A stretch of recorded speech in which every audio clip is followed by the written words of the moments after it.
छोटा खरगोश और बड़ा सच। एक जंगल में चीकू नाम का एक छोटा सफेद खरगोश रहता था।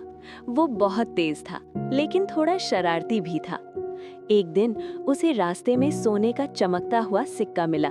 चीकू खुश हो गया और सोचने लगा कि अब वो सबसे अमीर बन जाएगा। तभी उसे एक बूढ़ा कछुआ मिला जो रो रहा था।